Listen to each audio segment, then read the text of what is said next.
Leo, buenas tardes. Yo te envié ¿cómo es que se llama? Lo que la ERA me mandó, pero ella sigue poniendo 2009, como te acuerdas lo que te decía, por eso te mandé, yo bien astuta, le hice la consulta a la misma amiga de ella, pues la señora, ¿cómo se llama? La Argentina, pero yo no le puse como que era Marta, ¿no? Sino le digo, oh, y le digo, mira, Sorayita está con esto, ella dice que entró en enero, pero en esa tabla que tú mandaste dice que es octubre, pero ya Sorayita ya habíamos arreglado, ¿vos te acuerdas? Pero yo de pura fregada. Entonces ahí ya te mandé hasta el audio, que ella, ¿qué?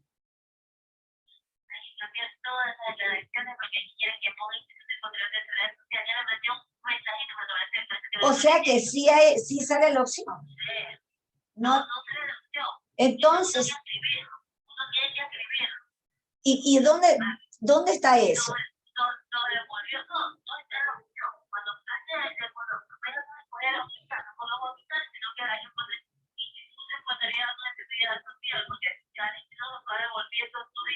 ¿Quién está devolviendo?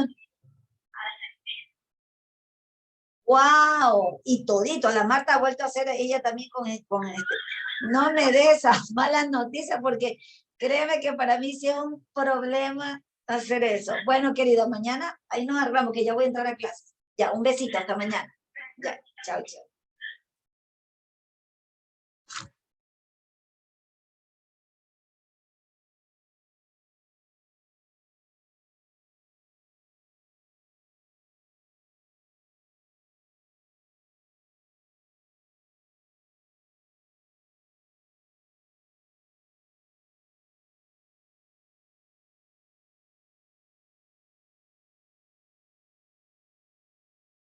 Hola chicos, buenas tardes.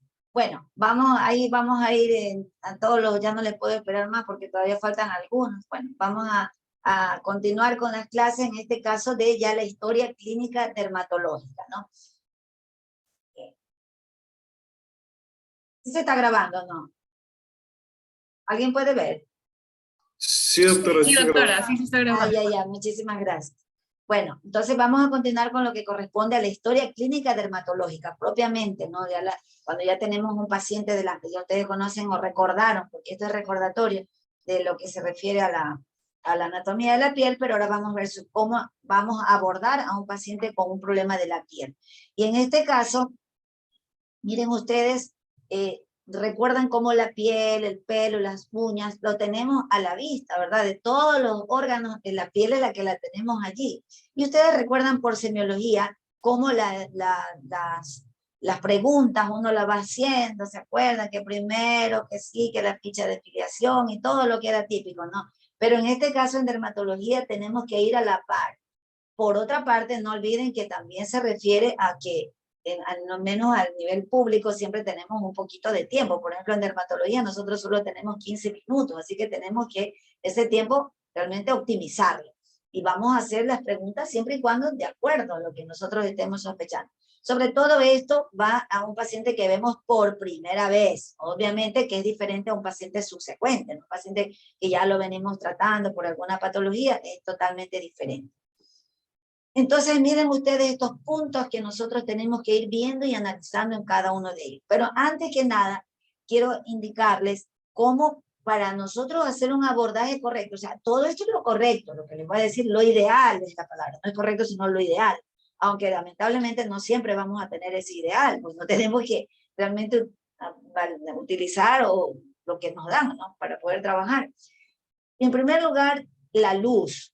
Lo ideal para nosotros examinar a un paciente con un problema dermatológico es con luz natural, la luz del sol. pero eso no siempre es posible. Por ejemplo, los chicos que estuvieron esta mañana vieron que mi consultorio, por ejemplo, ahí está en medio, no tengo ventana para ningún lado. Entonces, siempre tengo que tener una luz artificial. Por otra parte, también viene inclusive el color de la luz. La luz ideal es la del sol, por eso les decía, porque es una luz cálida, ¿no? Pero en cambio, la luz artificial generalmente hay de tipo como fluorescente, ¿verdad? Que es una luz blanca. Y en este punto, nosotras las mujeres sabemos muy bien cómo el color de la luz nos cambia, el tipo de luz nos cambia el color de algo que nosotros estamos visualizando, digamos que un esmalte de uñas, un rubor, un labial, cosas así, que a veces lo vemos digamos, en la tienda donde vamos a comprarnos el labial y lo vemos diferente que cuando ya lo tenemos aplicado y como que se ve un tono distinto, decimos, ¿no? Porque realmente cambia. Y eso también tiene que ver a nivel de la piel. Y esto es muy importante, chicos, parece una bobera, pero créanme que no, porque bueno, por ahí algo les mostré de mañana a los chicos que fueron y que, bueno, perdónenme que no vamos a poder tener hasta que al menos pase este problema del paro, ¿no? Porque la verdad es que ahí está un poco paciente, realmente la gente no va por el temor a los actos estos de vandalismo que hay, ¿no? Entonces, bueno, en esta situación, pues nosotros tenemos que ver el color, en este caso de la luz, el clima que sea adecuado, que sea, por ejemplo, una temperatura no muy fría. Bueno, en nuestro clima aquí caliente, como es el de nuestra ciudad, pues realmente siempre está cálido, más bien necesitamos un poquito de aire acondicionado.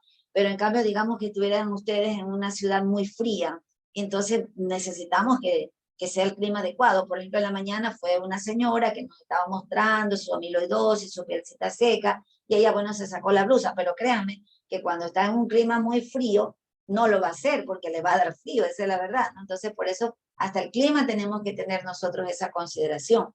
Entonces, muy importante. Nosotros tenemos que también valernos de herramientas como, por ejemplo, una lupa. La lupita es muy importante. Puede ser una sencilla y obviamente hay unas que tienen mayor aumento para poder nosotros visualizar mejor. Siempre les insisto, la mejor herramienta que tiene un dermatólogo o un médico que va a examinar algún proceso cutáneo son los ojos, ¿no? Y como ya, bueno, si tenemos alguna alteración, pues tenemos que utilizar una lupita, ¿no? Entonces, por esa razón, siempre es necesario porque además te amplía la lesión que vamos a ver a veces, pequeños detalles.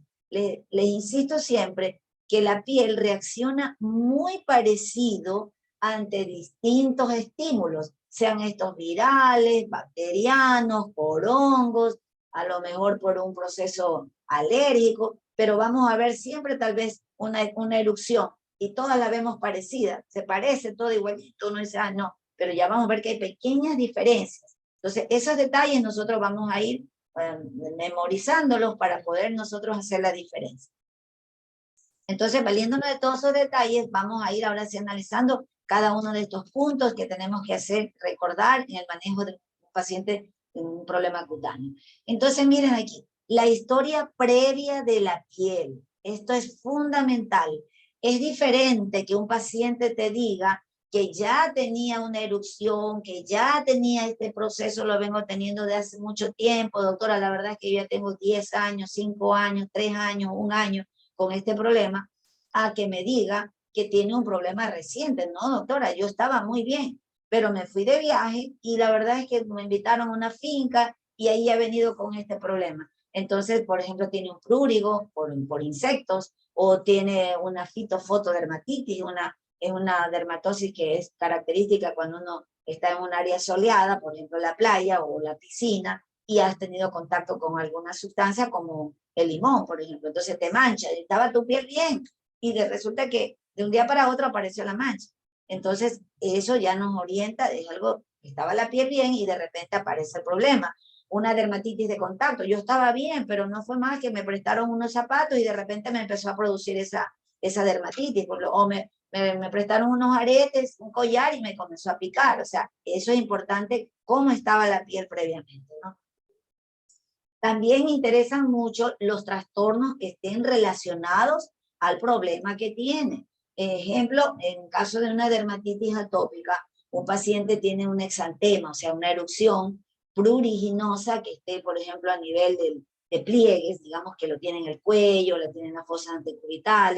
Entonces, nosotros vamos a ver algún otro trastorno que guarda relación. Si nosotros decimos, este paciente tiene sospecha, ¿no?, que tiene una dermatitis atópica. Entonces le voy a preguntar, suponiendo que es un niño, le pregunto a la mamá, señora, ¿y el niño por si acaso tiene asma o tiene rinitis? Entonces dice, sí, doctorita, es asmático. Entonces ya sabemos que el paciente con dermatitis atópica también suelen tener asma. Entonces ya nos relaciona el problema el uno con el otro, ¿no? O es un paciente que tiene psoriasis y también nosotros vamos a ver que a lo mejor ya tiene diabetes o prediabetes. Entonces eso es importante. Señor, ¿y usted ya le han diagnosticado de diabetes o tiene? Bueno, sí, me dijeron que todavía no soy diabético, pero soy prediabético, suelen decir. Que, por cierto, eso es realmente una utopía, porque francamente eso ya es una diabetes, pero nosotros nos valemos por, digamos que por rango, ¿no? A partir de 129 nanogramos por decilitro en ayunas, glucosa, eres diabético. Y si tienes 128, ¿qué eres? Prediabético.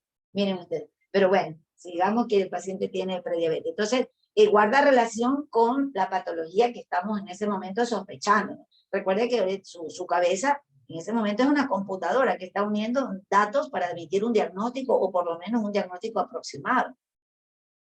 La historia familiar también es muy importante. Asimismo, a lo mejor el paciente sospechamos que tiene psoriasis y le vamos a preguntar, ¿y alguien más tiene en la familia psoriasis? ¿Usted alguna vez escuchó que tenía alguien en la familia psoriasis? Sí, doctora, yo me acuerdo que decía que mi abuelo tenía o un tío mío tiene, bla, bla, bla. Entonces te empiezan a contar de que hay un antecedente. Eso es muy importante. O el niño, volviendo al ejemplo de la dermatitis atópica, el niño, no, él no es asmático, porque generalmente comienza el problema en la piel, pero resulta que sí tiene que la mamá es asmática, o el abuelo, la mamá, el papá, me invento eso, ¿no? Entonces ya hay esa relación con la patología que usted está sospechando. Los síntomas asociados también son muy importantes. En dermatología, muchísimas dermatosis tienen síntomas: prurito, ardor, dolor, escozor. Entonces, son síntomas que nosotros tenemos que ver en relación al cuadro que está sospechando. Una dermatitis atópica, una escabiosis, tienen que tener prurito. Si no, no son dermatitis atópicas, no es la psoriasis, no es, perdón, la escabiosis. O sea, siempre hay síntomas que están relacionados o asociados muy importantes con una dermatosis. Por otro lado, digamos que el herpes zóster, también que ustedes lo conocen muy bien, siempre va a tener dolor. Ahora, el grado de dolor puede ser diferente. Hay gente que tiene pues el dolor muy intenso y otros que tienen leve, pero siempre va a haber dolor. De hecho, algo que les insisto, y ya veremos cuando estudiaremos esta enfermedad, vamos a ver cómo hay ciertos casos de herpes zóster sin herpes. O sea, no vas a tener el brote cutáneo, no vas a tener las vesículas, pero simplemente la neuralgia. Entonces, por eso entonces es un síntoma demasiado importante en esta enfermedad. Entonces, los síntomas nos interesan mucho, que ustedes tengan eso en su cabecita. La historia médica previa también, volviendo al ejemplo que estábamos hablando anteriormente, ¿no? Un paciente a lo final me dice, sí, es que es diabético. Entonces, esa diabetes justamente le va a predisponer a una serie de exantemas, una serie de dermatosis. Entonces, es muy importante la historia que tiene ese paciente. Ah, es que tienen, ya sí, doctora, a mí siempre me dicen que a mí se me sube el colesterol, los triglicéridos, ya me han dicho que tengo eso. Entonces, esa es la causa del santelasma que tiene esa persona, o tiene hipotiroidismo. Sí, ya me dijeron que yo soy hipotiroide, ahora tiene esos santelasma en los párpados, unas placas amarillentas que por acúmulo de lípidos, o santomas, por ejemplo, en los pacientes que tienen hipertrigliceridemia, por ejemplo, ¿no? Entonces, esa historia médica nos interesa. Y a su vez, esa historia médica también nos importa mucho por el tratamiento farmacológico que generalmente están recibiendo, porque a veces es causa de la dermatosis, motivo de la consulta, el medicamento que el paciente está recibiendo. El mismo ejemplo de los pacientes que tienen estas dislipidemias, pues le suelen mandar algún medicamento para disminuirla, pero uno de los efectos secundarios que tienen es que, por ejemplo, la piel se les reseca mucho. Entonces es muy importante eso. O un paciente, por ejemplo, que sí estuvo tomando un tratamiento para el acné, y eso también es motivo de lo que tiene la piel muy reseca, porque ya veremos cómo la isotretinoína pues realmente produce una disminución de la actividad de la glándula sebácea. Les contaba yo en la clase pasada cuando hablamos de la glándula sebácea. Entonces, es motivo de esa queilitis, ¿sí? O también es motivo de esa cerosis cutánea, esa piel muy reseca y descamativa, por ejemplo. O puede ser motivo de un exantema, las llamadas toxidermias medicamentosas, ¿no? En la cual pues se pueden producir manchas o erupciones por causa del medicamento. Ahora, importante es que el medicamento pudo haber sido tomado hasta hace unas 2 semanas o 3 semanas atrás, pero hay fármacos como por ejemplo los mismos retinoides que mantienen justamente ese efecto. El mismo metotrexato, que casualmente lo utilizamos muchísimo nosotros en dermatología, tiene como efecto justamente inhibir la mitosis celular y por ende también es causa de alopecia. Entonces un paciente que utiliza el metotrexato, se te puede quejar de que se le cae el pelo. Por ejemplo, dice, ay, doctora, estoy perdiendo el pelo y cada vez veo como que no me nace el pelo. Entonces, no sabemos si ese paciente viene de otro médico y que está recibiendo, por ejemplo, metotrexato o por una artritis reumatoidea. O sea, no tiene nada en la piel, pero por una artritis reumatoidea le está dando el reumatólogo, le está dando el metotrexato y tiene ahora a nivel cutáneo este problema, ¿no? La alopecia, ¿no? Entonces, es muy importante. Lo que ha estado tomando, en el caso del metotrexato, es de por largo tiempo y además actualmente. Eso es igual, eso es muy importante. Y dentro de este punto, este parámetro, también es necesario que ustedes pregunten por suplementos. A veces la gente no te menciona el suplemento, entonces la gente se toma, digamos, omega 3, omega 6, toman, por ejemplo, la famosa hierba de San Juan, que es un tranquilizante, ¿no? Que se lo utiliza muchísimo para cuando alguien tiene mucho estado de ansiedad, entonces se le suele dar eso como suplemento natural, ¿no? O se lo toman en té. También eso, no solamente como cápsula, sino como el té, ¿no? Y la verdad que sí, tienen cierto grado de eficacia, ¿no? Entonces, pero a veces olvidamos preguntar eso, ¿no? O el paciente considera que ese no es un medicamento y no te lo dice. Entonces hay que preguntarle también, pero por si acaso no se toma algo de suplemento, alguna vitamina, esa cosita. Entonces ahí le dice, o una hierbita, un tecito que se toma. Entonces, por ejemplo, la hierba de San Juan te produce una fototoxia, o sea, cuando te expones al sol te puede producir un exantema, ¿no? Miren en ese caso, y nosotros lo olvidamos. Este punto de aquí también, respecto a lo que es la profesión, también es muy importante. Y bueno, y les pongo profesión u oficio, ¿ya? Porque profesión, bueno, nosotros sabemos que se refiere a lo académico, ¿no? Pero oficio puede ser, pues, la ama de casa, la lavandera, la peluquera. No es una profesión, sino un oficio, ¿no? Pero en todo caso, digamos que es la actividad a la que se dedica esa persona.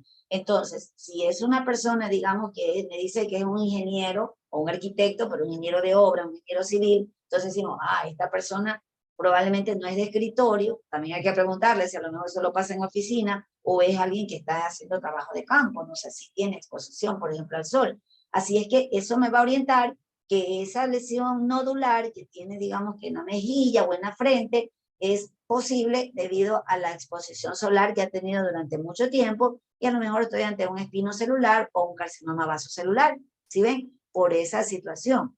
O también en el caso de médicos, enfermeras, bueno, todo personal sanitario, especialmente que utilizamos guantes, muchas personas tienen alergia al látex, ¿no? Entonces, muchos médicos en el mismo hospital siempre hay unos médicos que van, doctorita, no tiene alguna crema por el tema de la dermatitis de contacto que hacen por el látex del guante, entonces o quieren guantes hipoalergénicos. Entonces miren ustedes, eso nos orienta. O puede ser la ama de casa, ¿no? Bueno, imagínense, la persona lava los platos, un químico, alguna cosa, lava la ropa, qué sé yo. Entonces siempre puede tener alteración justamente por el químico, el líquido de lavar o el jabón de lavar, le va a dañar el manto ácido lipídico y va a tener una dermatitis de contacto, por ejemplo, ¿no? Entonces, eso es un punto muy importante que debemos preguntar. No olviden, chicos, ante todo, esta historia que nosotros le vamos a hacer al paciente con mucho respeto. Recuerden ustedes que hay mucha susceptibilidad realmente a todas cada persona es un mundo y merece respeto, y un paciente al menos uno tiene que manejarse con mucha prudencia, ¿no? Algo que estaba olvidando insistirle, sobre todo en el caso de los chicos, de los que van a ser pues, ustedes como doctores, siempre, si se trata de que van ustedes a atender a una mujer, puede ser joven o qué sé yo, pero especialmente una mujer joven, digamos, tener mucho cuidado si es que la consulta de la dermatosis la tiene, por ejemplo, en un área privada, ¿no? Ustedes saben que el dermatólogo ve enfermedades de transmisión sexual o cualquier otra, un vitiligo lo puedes tener a nivel perianal, lo puedes tener a nivel de tu aparato genital, o sea, miren ustedes, sea hombre o sea mujer, pero en el caso de la mujer, mucho cuidado porque puede prestarse a malas interpretaciones y hoy en día pues vivimos la época en la que pueden ser acusados y que verdaderamente hay gente inescrupulosa que verdaderamente abusa de una mujer o también hay mujeres que pueden al revés, o sea, simplemente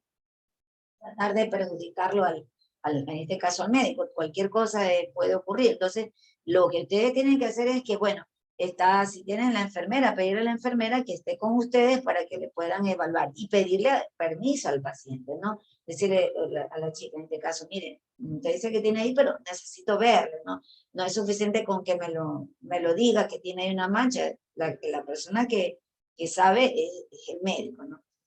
Entonces hay que tener mucho cuidado en ese sentido. Y algo importante también es que jamás, jamás atender a un menor de edad si no está allí un adulto, ¿no? Importantísimo. Así el muchacho parece que tuviera 20 y solo tiene 17 o pasado mañana cumple los 18, no lo pueden atender. Es ilegal. Eso hay que tener mucho cuidado, chicos, en ese sentido. Bueno, aquí también tenemos otro punto que es un poco controversial y se refiere a la historia social. Y les digo que es controvertido porque a veces puede ser tomado también como eh, mal interpretado, puede ser que las personas se sientan discriminadas, pero efectivamente la historia social se refiere al entorno sociocultural y también socioeconómico, ¿no? Entonces sabemos que a menor ingreso, digamos, mayor pobreza, la situación es que hay mayor posibilidad de hacinamiento. Ustedes lo conocen muy bien por epidemiología, ¿verdad? En los primeros semestres. En ese sentido, la posibilidad de contagio de parasitosis cutánea, a lo que estamos refiriendo, ¿no? O infecciones virales o bacterianas, obviamente es mayor. Si compartes con 3 o 4 personas tu cama, obviamente que sí. Entonces, hay familias que por cuestiones económicas, por su situación, pues duermen 4 o 5 en la misma cama, ¿no? A veces mamá y papá y 3 hermanitos, o sea, la situación, ¿no? Entonces, obvio que si uno de ellos tiene sarna, te va a transmitir a todos los demás. O situaciones en la cual, digamos, comparten fomites, ¿no? Se comparten camisetas, pantalonetas, la toalla, suelen utilizar una toalla toda la familia. Entonces, eso, pues obviamente, le va a producir a facilitar el contagio, ¿no? De ciertas infecciones o infestaciones parasitarias. Entonces, eso es muy importante, ¿no? Conocer eso.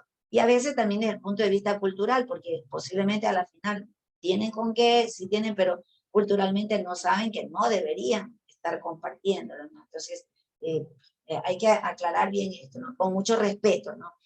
Hay ciertos diagnósticos como la escabiosis, que es un diagnóstico que a veces la gente lo toma mal, ¿no? Sobre todo cuando alguien es ya mediano, de alto nivel, dice, ¿cómo? ¿Cómo voy a tener sarna? ¿Dónde me va a salir que tengo sarna? O sea, lo asocian por las razones que les acabo de expresar, como con que estás algo inferior, ¿no?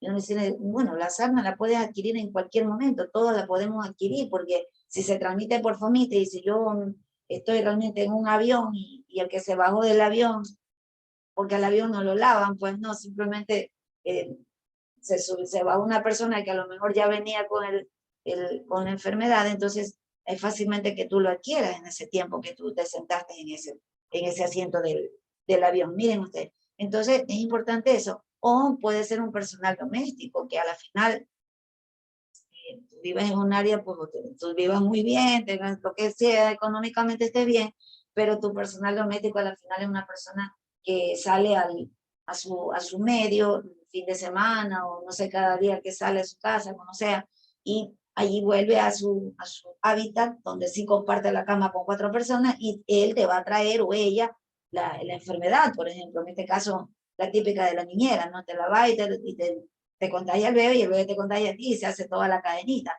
O sea, así vivas en Mocolí, como siempre digo ese ejemplo, porque es verdad, ¿no? Entonces, hay que aclararles y decirles con mucho, así, mucho respeto, tranquilo, no le estoy diciendo nada, no de ofender, una enfermedad como a cualquiera, y le pasa a todo mundo. Entonces, ahí ellos se tranquilizan, ¿no? Porque suelen tomarlo a mal, como dice. El efecto que el trastorno tiene sobre el paciente.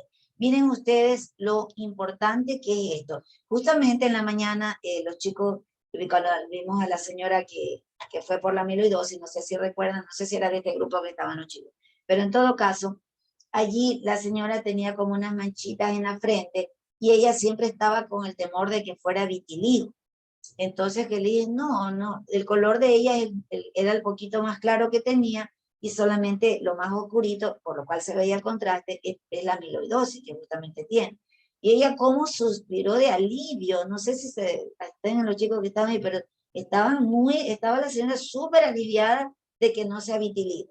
Entonces, ¿por qué? Hay enfermedades como el vitiligo, la psoriasis, el acné, cuando es el acné muy severo, que le produce un trastorno emocional al paciente.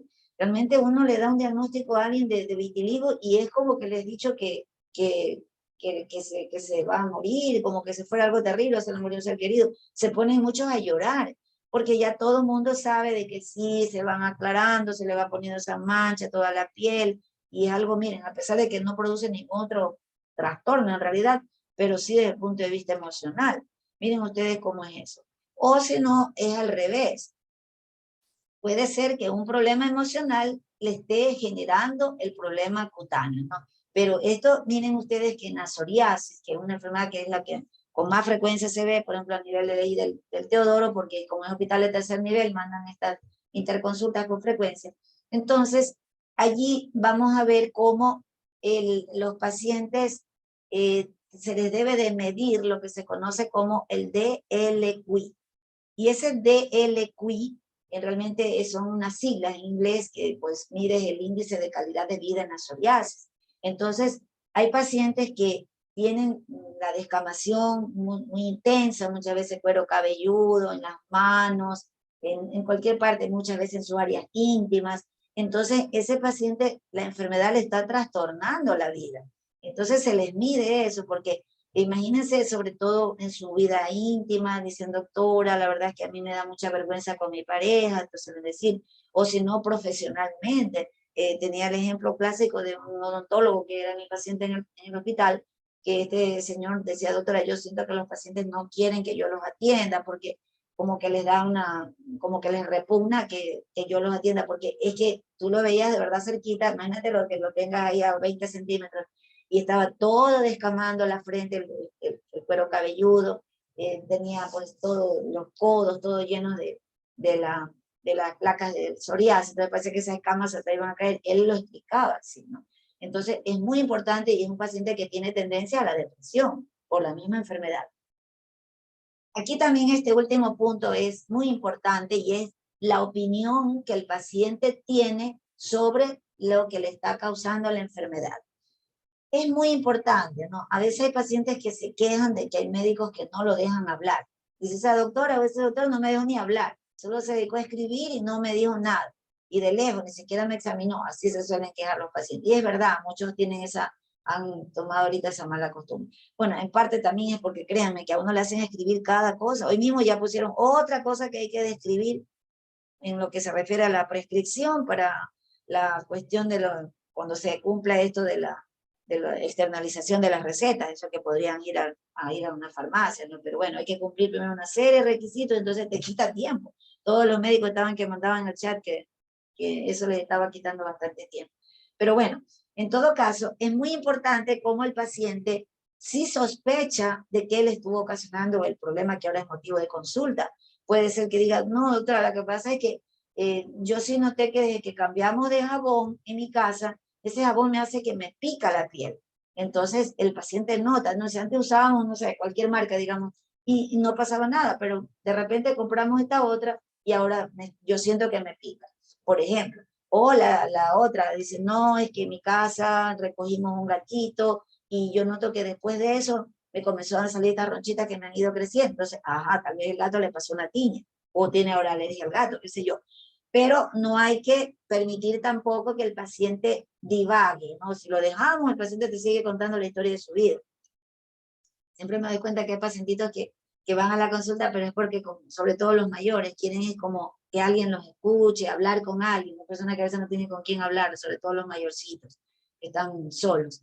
Entonces, por ejemplo, o te quieren involucrar, a veces tienen problemas en la familia, la típica de la nuera con la suegra que no se suelen llevar, y entonces la nuera le quiere echar la culpa que es el gato que tiene la suegra o el perro que tiene la suegra la que le pasó las armas.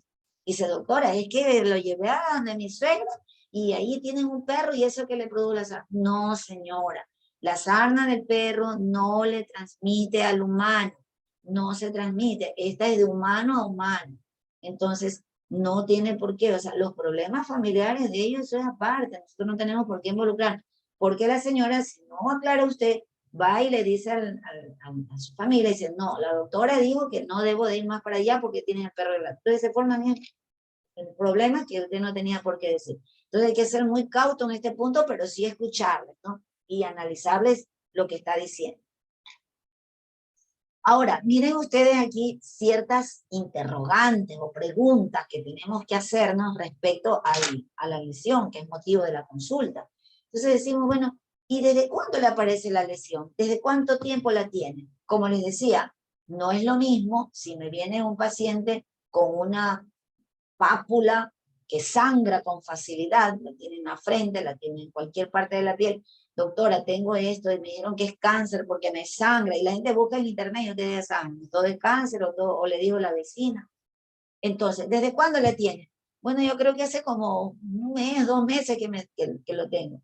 No es un cáncer, no hay un cáncer que te salga a los 2 meses, pero si me dice que esa lesión ya la tiene desde hace como 2 años, comenzó como una pápula, o bueno, ese granito, ¿no? Pero una pápula, y luego con el tiempo fue creciendo, ahora se me ha hecho como una llaguita, se ha ulcerado. Ah, pero ya estamos hablando que tiene 1 o 2 años, entonces ahí sí ya estoy comenzando, eso sí puede ser un carcinoma vaso o espino secundario. Entonces, el tiempo interesa mucho para tu sospecha, porque ya les digo que clínicamente se parecen. Entonces, eso interesa mucho. Si es aguda, subaguda o es crónica. No, doctor, esto ya lo tengo de hace 10 años. Entonces, ya vamos viendo y me va a orientar al proceso que tiene en este momento. ¿Cómo se comporta la lesión, esa dermatosis? Bueno, la verdad es que como que me va y me viene. Hay temporadas en que estoy bien, hay temporadas que otra vez me revive.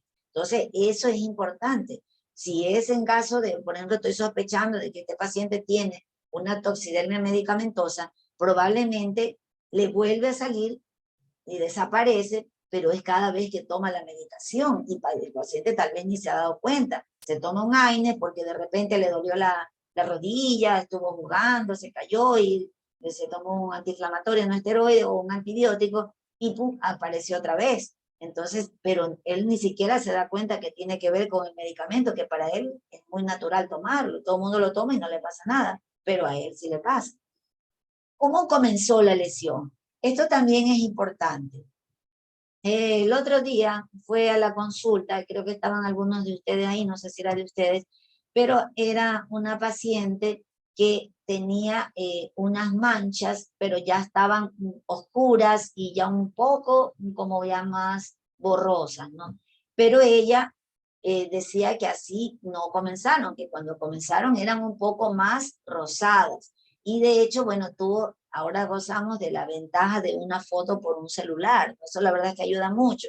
No siempre lo vamos a encontrar. Hay pacientes que son muy inteligentes y dicen, bueno, hasta que me toque la cita, yo ya me tomo la foto con tiempo. Entonces, eso ayudó bastante. Bueno, que clínicamente ya uno ya se daba cuenta por cómo era la forma de la lesión, pero la foto fue interesante y la chica nos mostró la foto y dice, sí, mira, era una toxidermia medicamentosa.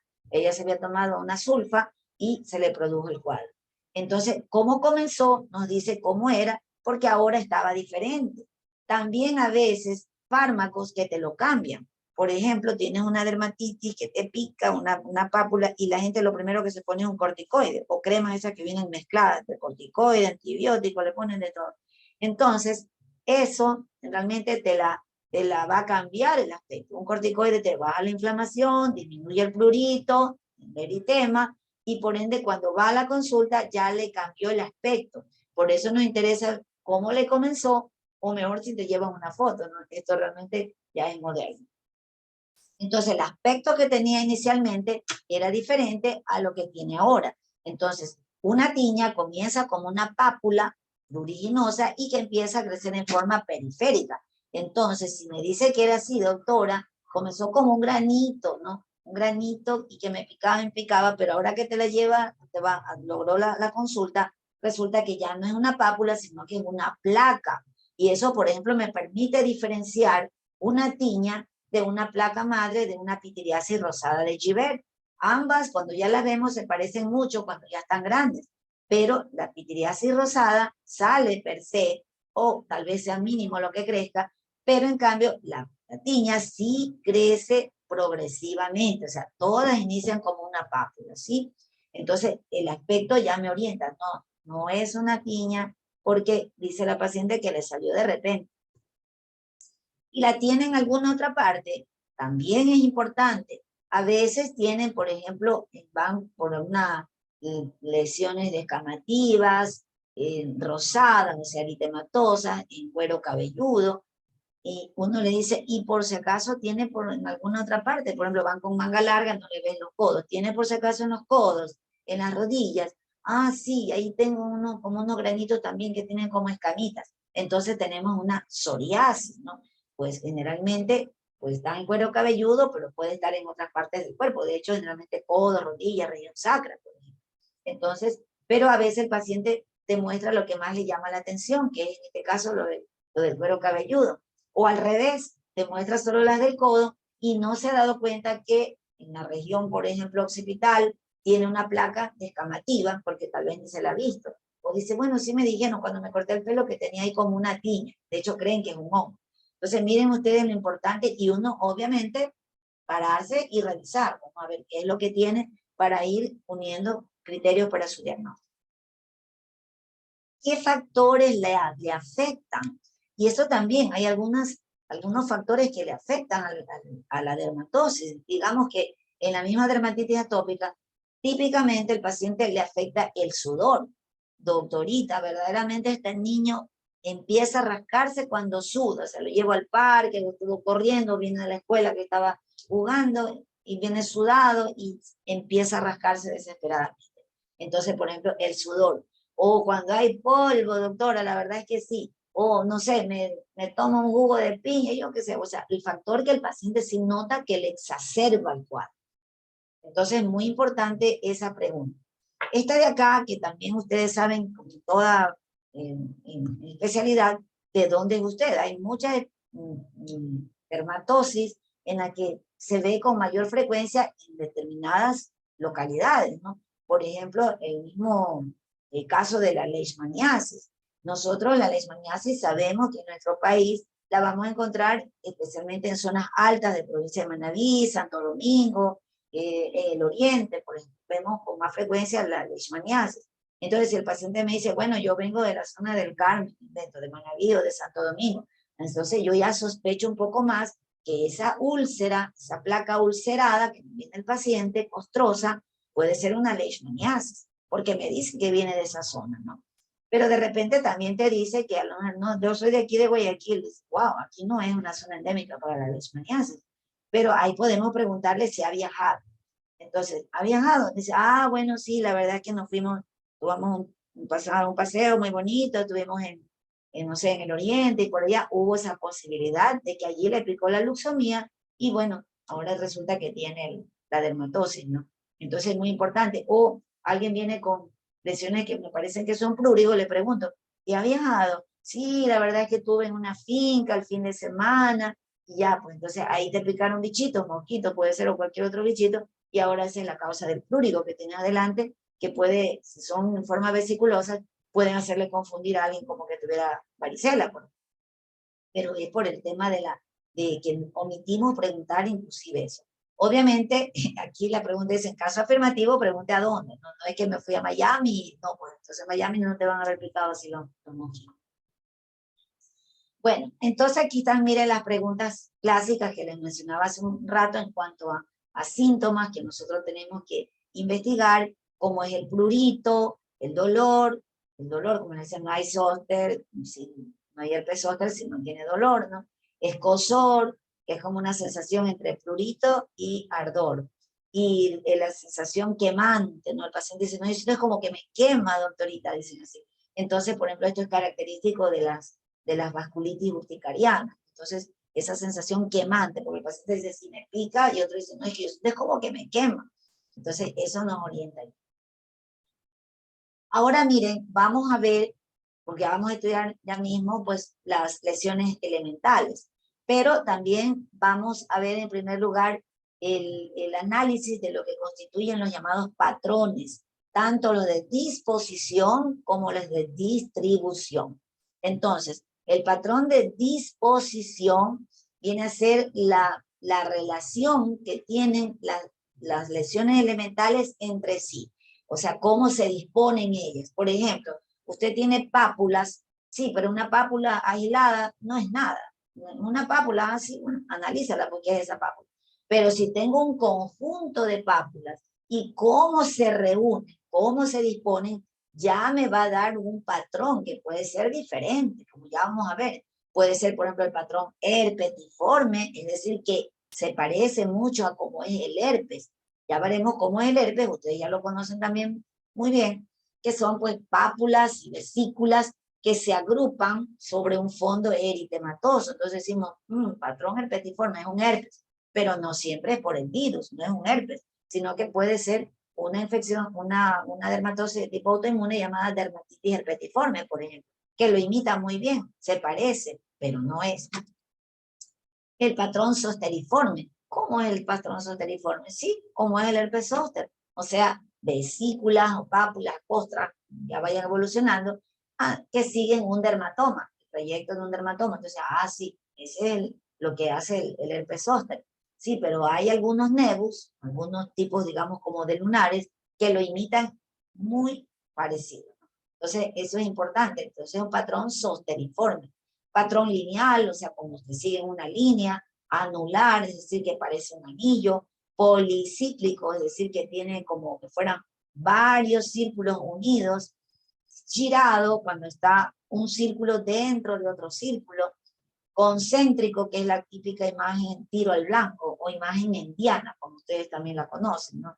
Y zonal, que bueno, también la encuentran así en algunos textos, en algunos artículos, que lo describen el mismo zosteriforme. En cambio, miren acá el patrón de distribución se está refiriendo es a si las lesiones, cómo se distribuyen, pero a nivel de toda la superficie, cutánea o mucosa. Entonces puede ser localizado, decimos, sí, solamente tiene un exantema localizado en mejillas, o sí, tiene en cuero cabelludo. Entonces está localizado en tal lugar. Pero puede ser regional, decimos, está en la región inguinal, o sea, sabemos que está en la región inguinal, en ambos sitios de la ingle. Generalizado, cuando ya afecta a toda la piel o respeta pequeñas áreas. También encontremos unilateral o bilateral. Un momentito, chicos.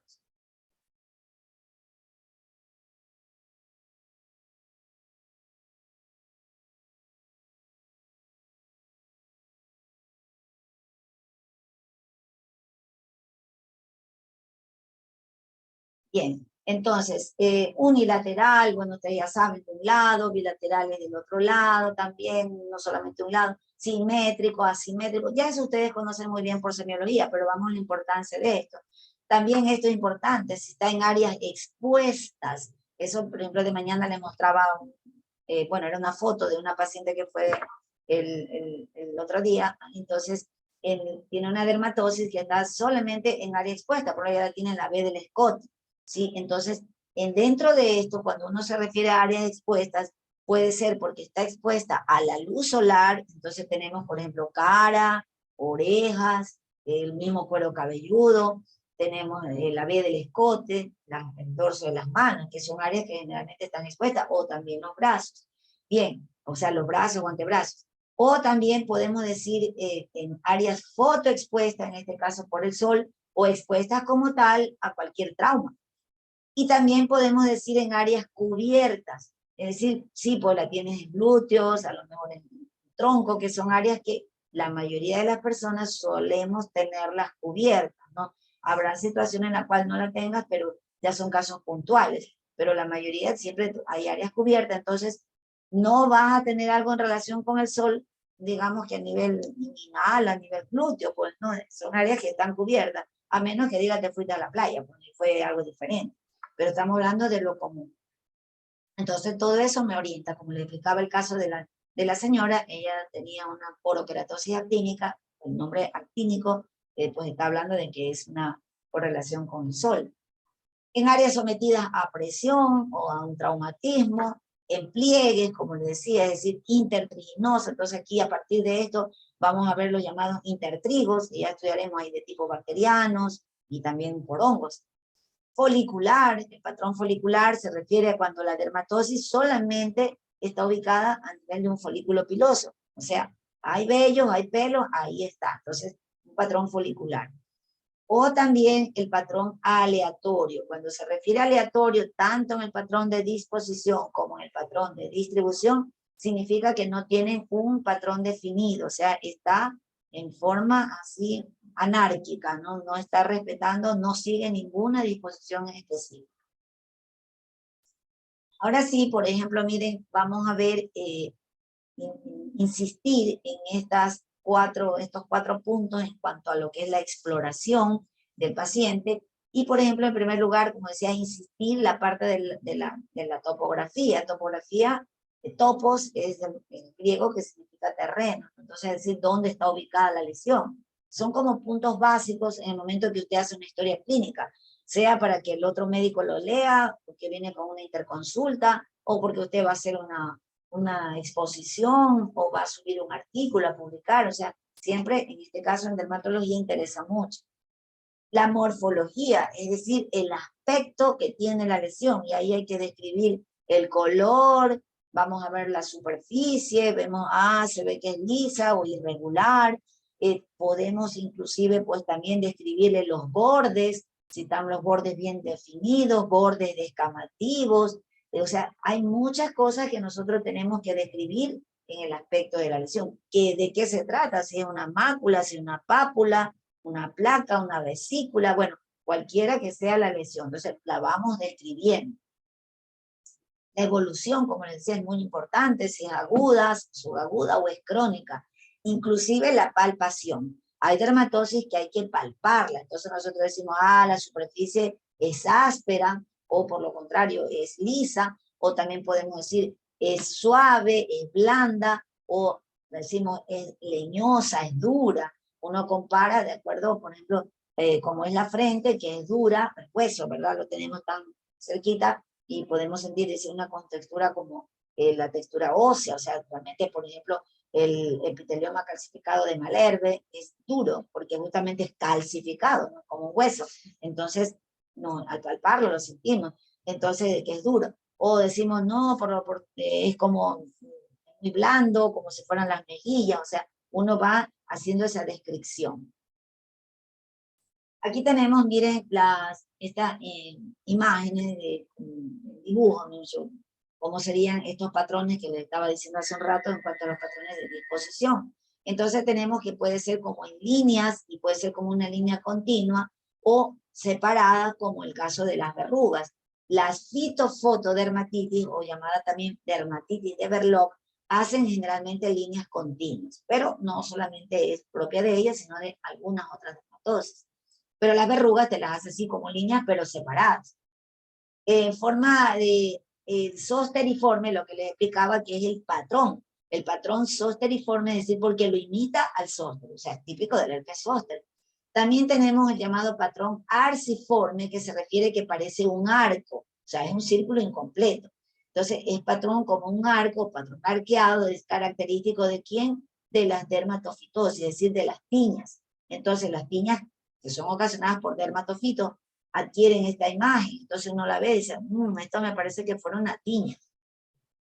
El patrón anular, es decir, que te parece un anillo. Entonces, nosotros vemos este patrón como un anillo y decimos, esto parece un granuloma anular, aunque podría ser una sarcoidosis, pero ya me va orientando a que son tales patologías, tales dermatosis, las que tienen ese aspecto. También policíclicas, ¿no? Miren ustedes como que fueran varios círculos que están unidos y tenemos, eso también lo imitan mucho, lo hacen, mejor dicho, ese patrón, las tiñas por dermatofitos, pero también la psoriasis. Este aquí es un clásico, ¿verdad? Que nunca lo olvidaremos porque todo el mundo la vio en parasitología, es el patrón de serpiginoso, ¿no? Vemos aquí cómo va rectando la larva, entonces característico de quién, de esta parasitosis, la larva migra, ¿no? Entonces uno ve la imagen y dice, ay, mira, aquí tenemos a una larva migra. El patrón circular, es decir, que es como un círculo, el círculo puede ser pequeñito, entonces decimos que es en gotas, y esta es característica de cierta forma de psoriasis llamada la psoriasis gutata, o psoriasis en gotas, o en forma de más grande el círculo que se llama el patrón numular, es decir, se parece como una moneda, más o menos el tamaño de una moneda, porque numus en griego significa moneda, entonces de allí le pusieron, ustedes saben que hay muchas palabras que provienen del griego o del latín, en medicina. Entonces tenemos el patrón numular, que es característico de quién, del eczema numular. Entonces uno ve un eczema numular y dice, esto es dermatitis atópica, porque es una forma de dermatitis atópica. Y otras, mire cómo se agrupan, ¿no? Cuando se agrupan, como les decía, hace un rato les describía lo del herpes, hacemos un patrón herpetiforme, típico del herpes simple, o cuando vemos, por ejemplo, pápulas de mayor tamaño con pequeñas al mismo tiempo, decimos, este es un patrón acminado, que es típico del nevo acminado, también conocido como nevo sobre nevo. Otras patologías como las verrugas te hacen este patrón llamado corimbiforme, es decir, que hay una lesión central con lesiones alrededor, entonces como satélites, pero no es patognomónico de las verrugas, también algunas lesiones de la sífilis también te imita el patrón corimbiforme. Ahora, en cuanto al patrón, como la cándida, te hace el patrón moniliforme, es decir, que parece como un collar.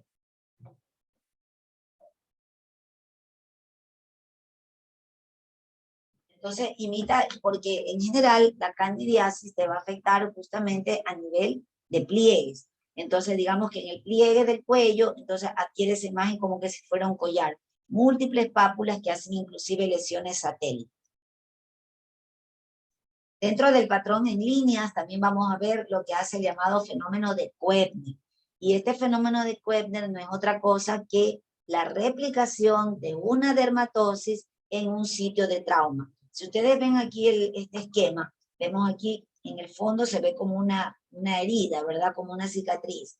Entonces, esto es característico de ciertas dermatosis, pero internas, como viene a ser la psoriasis o el líquen plano. Entonces, esta persona, digamos que le hicieron una cirugía o tuvo una herida aquí, y aquí se le replica la psoriasis, por ejemplo.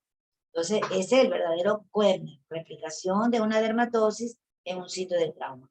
Pero existe también el pseudo Koebner, es decir, que lo imita, se parece, pero no es, y ese lo suelen hacer las verrugas o también el molusco contagioso, o sea, ciertas infecciones virales. Simplemente es debido a que por el trauma y luego se autoinoculan. El paciente a lo mejor por aquí tenía unas verrugas o un molusco contagioso, luego se lastimó, se manipuló y de aquí lo contagió acá. Entonces sigue como el trayecto, pero no es el verdadero acuerdo. Acá tenemos, miren ustedes, al llamado líquen estriado. El líquen estriado realmente es una enfermedad inmunológica que produce este exantema pruriginoso que va a lo largo de una extremidad. Por ejemplo, desde la punta de los dedos puede llegar hasta el hombro, pero obviamente no se puede quedar en el antebrazo, pero en todo caso, miren, adopta el patrón en línea. Acá, miren, en este caso, una vez que el proceso del fenómeno del líquen estriado comienza a involucionar, dejan áreas hipopigmentadas, pero siempre vemos aquí cómo sigue el trayecto como una línea. Entonces, este es un líquen estriado, pero ya en involución. Afecta a las extremidades, puede ser superior o inferior. También estos patrones en líneas las vamos a ver en las llamadas blasquitis. Estas blasquitis no son más que unas líneas inflamatorias que se van a ver a nivel cutáneo en un trastorno que corresponde a mosaicismo. Las líneas de Blaschko, que son las que ustedes están viendo aquí, son realmente líneas embriológicas que involucionan a medida que va el feto, pues ya va creciendo, van a desaparecer. Entonces, ya al nacer el niño no tiene ninguna de la presencia de estas líneas, pero en algunas personas se mantiene y es un trastorno, es un mosaicismo, y adoptan este aspecto, como ustedes están viendo. Miren, la región posterior del cuero cabelludo es circular, en la región frontal es como en líneas, en la parte anterior es como una V, igual que en la región posterior, líneas en la parte central de lo que es el tronco y glúteos, y verticales a nivel de extremidades, tanto superiores como inferiores. Entonces, miren aquí, por ejemplo, en este caso, a esta criatura, si ven ustedes el aspecto que tiene. Entonces se llama blasquitis. Y acá la tiene inclusive un adulto, ¿no? Miren, mantiene esas blasquitis. Inclusive, miren acá en este caso de esta mujer, cómo tiene estas líneas así verticales, tal como estábamos viendo acá, miren en la imagen de cómo son las líneas de Blaschko en las extremidades, pues justamente así lo tiene esta señora, nuestra chica. Entonces, como da la impresión de que le hubieran dibujado, le cayó algún líquido, algún irritante que le ha marcado. Bueno, acá en cambio, miren, tenemos exactamente a lo que corresponde al herpes simple. Todos conocemos herpes simple, hemos visto algún paciente, entonces, o hemos tenido. Entonces, en este caso, este es característico, ¿verdad? Tenemos vesículas agrupadas o arracimadas, o sea, como un racimo, y que están sobre un fondo eritematoso. Pueden ser poquitas o pueden ser más grandes, como tenemos aquí muchas, digamos, y se fue una lesión de mayor tamaño, pero esa es la característica, ¿no? Vesículas, pápulas y vesículas, agrupadas sobre un fondo eritematoso. Decimos, bueno, sí, este es un herpes simple, característico. Acá igual, ¿no? Las vesículas están agrupadas y vemos que el fondo está eritematoso. Pero como les decía, no siempre es lo que parece. Aquí nosotros estamos viendo también hay estas lesiones vesiculosas sobre un fondo eritematoso, pero no tiene nada que ver con el virus del herpes simple. Esta es la dermatitis herpetiforme que les decía, ¿no? En realidad un trastorno de tipo autoinmune, ¿no? Que está más bien relacionado con la enfermedad celíaca. Lo mismo acá, miren, ¿no? La dermatitis herpetiforme, entonces, pero si nos quedamos con el concepto de vesículas agrupadas en un fondo eritematoso, te lo dicen así, ya piensas que es un herpes simple, ¿verdad? Pero miren ustedes que esta enfermedad la imita bien. Lo que le insistía, que la piel, pues, el problema es que reacciona muy parecido a muchos agentes, ¿no? A muchos desencadenantes. Aquí el típico patrón del herpes zóster, ¿no? Vesículas, pápulas, vesículas, que en este caso ya están costrosas, ya está evolucionado, pero que le caracteriza que siguen un dermatoma. ¿Sí? Esta es la clásica. Entonces, así también es un nevo verrucoso, por ejemplo, inflamatorio. Lo imita perfectamente, inclusive en estado inflamatorio. Miren acá, este es el granuloma anular. Este, como les decía, parece como un anillo. Este inclusive es idéntico, ¿ves? Son pápulas que se han reunido, pero formando esta imagen como un anillo. Vemos que inclusive en la parte central está la piel totalmente indemne y alrededor es que podemos ver las lesiones, ¿no? No hay nada en la superficie cutánea, no hay descamación, nada, totalmente asintomático. Y bueno, esto realmente es una reacción inmunológica y que está en relación más bien con prediabetes o diabetes o algún grado de resistencia a la insulina. Acá el patrón que les decía policíclico, ¿no? Entonces como que varios circulitos se quisieron unir, si ven ustedes aquí. Entonces como les decía, la tiña, pero también la psoriasis también te puede adoptar ese efecto. Acá miren, tenemos el patrón arqueado, ¿no? Este es como un arco, si ven ustedes, yo me voy del largo tal, ya, entonces este es como un arco, como que es un círculo incompleto, y esto es característico de lo que corresponde a las tiñas. Pero les decía, en ocasiones también la misma psoriasis les produce la misma imagen. Acá tenemos, el que les decía, el patrón numular. El eczema numular, como aquí tenemos, miren, una placa redonda, como les decía, que imita como si fuera una moneda.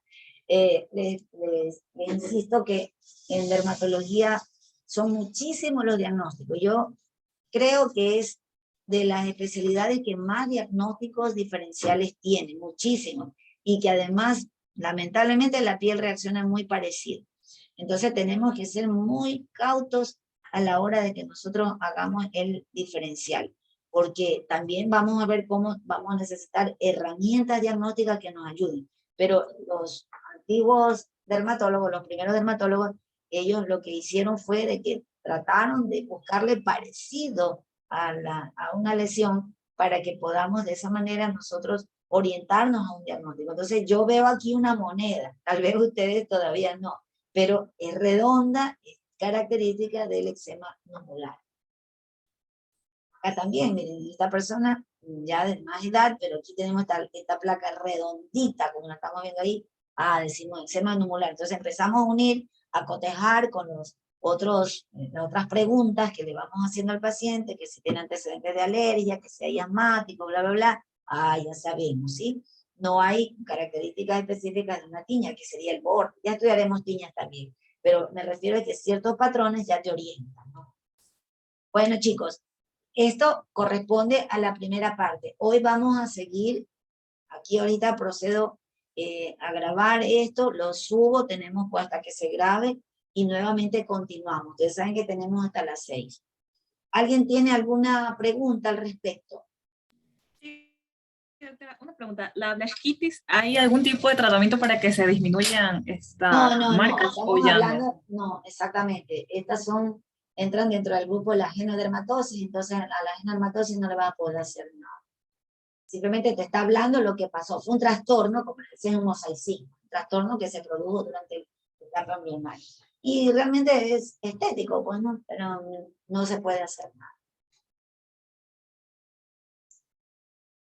Yo tengo otra pregunta, doctora. Sí. El líquen estriado dijo que era un patrón lineal que se iba a ubicar en las extremidades. Sí. Sí. Siempre lo vas a ver, puede ser en las manos, por ejemplo, de las manos hasta el codo o hasta el mismo brazo, o también en las piernas. Les mostré las dos fotos, justamente de la niña que ya la tenía en la fase en la pierna, la tenía ya hipocrómica, porque demora, ¿no? Esos son dermatosis crónicas, pero que luego al involucionar ya dejan esa área hipopigmentada, aunque se pueden reactivar. Están en relación es como una enfermedad autoinmune, de hecho, se tiene que ver con la parte inmunológica. Chicos, entonces, bueno, voy a proceder a grabar esto y tenemos un recreo y de ahí volvemos otra vez, ¿sí? Gracias.